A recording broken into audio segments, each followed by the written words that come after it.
आपको बता दें स्वच्छ भारत मिशन की, जहां पर ग्रामीण के तहत इसी में काम करने वाले अनुबंध कर्मी राजभवन के सामने धरना दिया उन्होंने और फिर से अनुबंध पर रखने की मांग की है। दरअसल अनुबंध कर्मी पिछले 12 सालों से स्वच्छ भारत मिशन के तहत काम कर रहे हैं।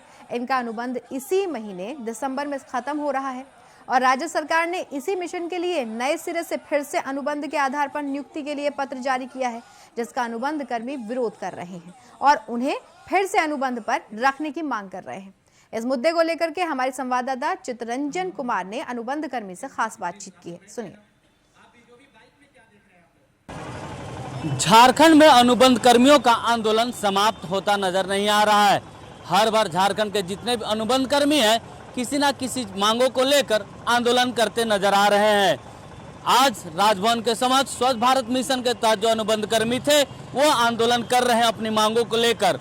तस्वीरों के माध्यम से आप देख सकते हैं कि झारखंड राज्य सरकार ने जो अनुबंध कर्मी बहाल किए थे स्वच्छ भारत मिशन के तहत, उन सभी का अनुबंध समाप्त होने के बाद दूसरे लोगों की बहालियां ले रही है। इसको लेकर इसके विरोध में जो पहले से अनुबंध कर्मी थे वो लोग आंदोलनरत है। आज राजभवन के सामने अब आंदोलन कर रहे हैं। हम सीधा इनसे जुड़ते हैं और इनकी क्या मांगे हैं, इनकी क्या समस्या है, इनसे रूबरू होते हैं।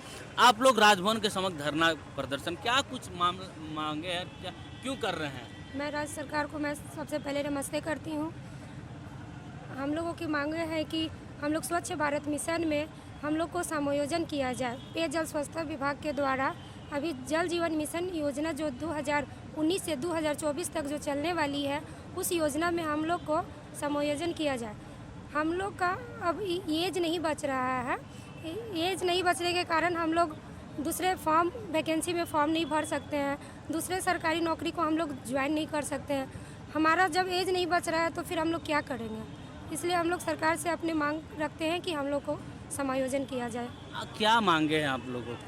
देखिए, हम लोगों को मांगे ये है कि स्वच्छ भारत मिशन फेज 1 में जो काम कर रहे थे कर्मी, उसको सीधा फेज 2 में समायोजन किया जाए। सीधी सी बात, अगर आप इस पे सरकार नया नीति लाती है तो इसका विरोध कर रहे हैं। तो अनुबंध कर्मियों की मांगे हैं कि इनका समायोजन 2021 में किया जाए और अगर सरकार इन अनुबंध कर्मियों का समायोजन नहीं करती है तो आगे इनकी व्यापक रणनीतियाँ बनी हुई है आंदोलन को लेकर। अनुबंध कर्मियों के साथ ये कोई नया मामला नहीं है। लगातार अनुबंध कर्मियों के साथ इस तरह की समस्याएं होती है। जब सरकार की कार्य अवधि समाप्त होती है तो अनुबंध कर्मियों को हटाने की प्रक्रिया होती है, लेकिन अनुबंध कर्मियों के सामने सबसे बड़ी समस्या कि उनकी उम्र सीमा वो निकल जाती है। ऐसे में इनके सामने अपनी रोजी रोटी और अपनी रोजगार को लेकर एक बड़ी समस्या बनी रहती है। Chitranjan Kumar, India voice, Ranchi.